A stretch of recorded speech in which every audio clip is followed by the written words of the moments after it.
Assalamualaikum warahmatullahi wabarakatuh. Halo sahabat surga, semoga kita senantiasa diberi kesehatan baik lahir maupun batin. Cipto Mangunkusumo dikenal sebagai dokter yang gigih memperjuangkan kesehatan rakyat dan kemerdekaan bangsa Indonesia. Di waktu bersamaan, ia merupakan salah satu perintis salah satu organisasi yang menginisiasi upaya kemerdekaan Indonesia. Indis Kids Pertis dikenal sebagai nama salah satu rumah sakit besar di Indonesia.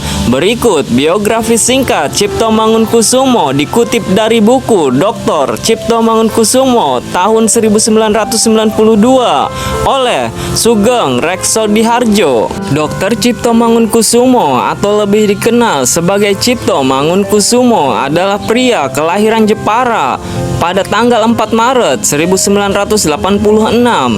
Ia merupakan anak dari Mangunkusumo, seorang pejabat pemerintah di Jepara, dan R.A. Suratmi. Sejak kecil, Cipto dikenal sebagai sosok yang gemar belajar. Hal tersebut didukung oleh ayahnya yang juga seorang guru. Pada umur 6 tahun, Cipto mulai bersekolah di sekolah Belanda, Eurospace Clergy School. Di sana, ia menjadi murid yang cerdas dan lulus dengan nilai terbaik di antara siswa lainnya. Cipto kemudian melanjutkan pendidikan ke School Tot Opleiding van Indeske Artsen atau Stovia, sebuah sekolah pendidikan dokter bagi rakyat pribumi pada zaman Hindia Belanda. Cipto menghabiskan masa mudanya di Stovia dengan belajar ilmu kedokteran dengan gigih.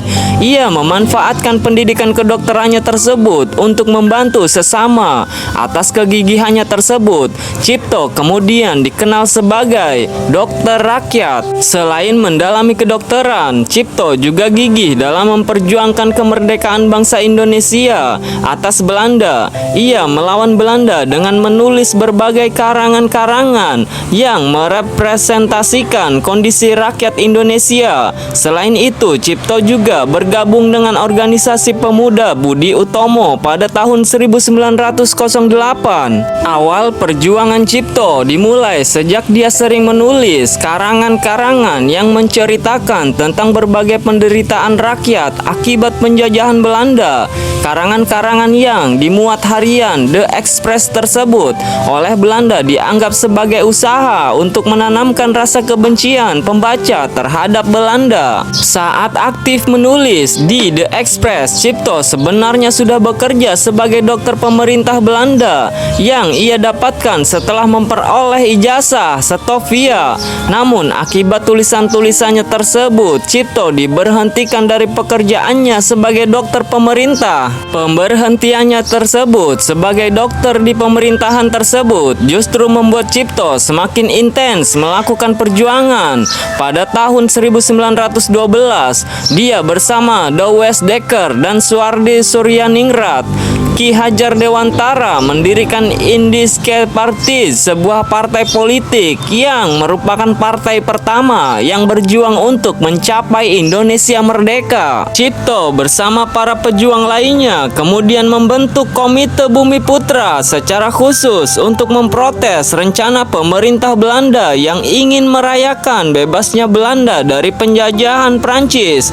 Namun akibat kegiatannya tersebut, Cipto dibuang ke Belanda pada tahun 1913. Akan tetapi setahun kemudian ia dikembalikan ke Indonesia karena penyakit asma yang dideritanya. Pasca kembali ke Indonesia, Cipto melanjutkan perjuangannya bersama Volksraad untuk melawan Belanda. Sayang, ia kembali diusir dari tempat tinggalnya di Solo dan pindah ke Bandung sebagai tahanan kota. Di Bandung, Cipto semakin gencar melakukan perlawanan dengan mengumpulkan para tokoh pergerakan nasional, salah satunya Insinyur Soekarno.